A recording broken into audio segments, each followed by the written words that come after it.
Okay, this is capital budgeting problem number 3. We're going to try to get 4 and 5 in. We'll see in this video. We'll see if we have to do it in separate ones. Okay, so basically they're giving you these cash flows. They want says given the NPV rule and a cost of capital of 12%, which project will you accept? So basically you got to go through and input these all into your calculator. And remember, it's really important. I'm not going to go through and put all these numbers in. I'll just explain to you what to put in. But you've got to always clear your calculator. Second, CF, that gets you to cash flow. Then second, CE clears everything in cash flows. Second, time value of money, FV, okay? And so basically what you need to do is just cash flow one will be, for instance, it's $10,000 in both these cases. It's both $10,000, but it's negative. So you would put $10,000 negative, enter, and then arrow down, and it'll give you cash flow one. You put $6,000 into number one. We'll just go through this one real quick. Enter. Make sure you always hit enter. Down arrow. Frequency is 1. The next is $5,000. 5000. Enter. Arrow down. Frequency is 1. The next one is $3,000.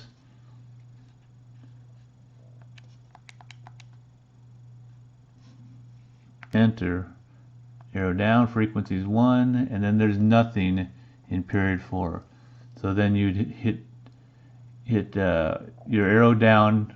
It doesn't matter. You can hit net present value because you're trying to figure out the net present value. It's going to ask you the interest rate. So right now we want to do 12%. You hit enter, arrow down, and then it's got net present value is 0, but you got to hit compute. It tells you that your net present value is $1,478.45 for this one. So what you have to do is go through for all these cash flows and figure out what's got the highest net present value. Remember, net present value is taking all these cash flows, discounting them back to P0, period 0, at 12% and then later at 20%, and then subtracting the initial investment. Okay, and that tells you what your net profitability or net loss is for that period of time. Okay, so the answers get worked out when you figure it. The answer actually for both of them is A, and that only makes sense because if it's it doesn't have to be the same, because it just depends on where the cash flows are spaced out. You know, the discount could work out. One could be A, one could be B. In this case, they're both A. Okay, problem number 4 says considering the following cash flows and a 12% cost of capital, which is cost of capital, discount rate, required rate of return, whatever you want to call it. Give the IRR rule, which is just internal rate of return, you would accept on this project. Or no, given the IRR rule, the internal rate of return, would you accept this project? Okay, so this is the way you go through and figure these out. Second, FV.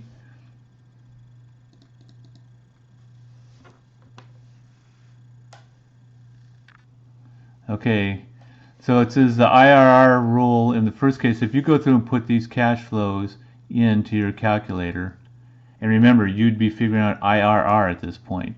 And remember, the internal rate of return is the rate, the discount rate at which those cash flows are discounted back to where the net present value, which is all these cash flows discounted back to year 0, minus this cash outflow, minus your initial cost, they say, equals 0. So if you figure out the IRR for those, you use a 12% cost of capital. You don't even need that for the IRR. It just tells you, remember, it just tells you what the interest rate where they equal 0. Okay, so the IRR is 6.26% when you punch all this stuff in. Okay, so the cost of capital is 12%, which means that's your required return. So if you discount these back at 6.26% and they equal 0, if you require 12%, that means if you discounted those back at 12%, they would be negative at that point. The net present value would be negative. Remember, this IRR gives you a net present value basically equals 0. The net present value is all these cash flows discounted back, and you're subtracting the initial cost. That's net present value. So when those equal 0, that's what the IRR tells you. At this discount rate, at this interest rate, the net present value equals 0.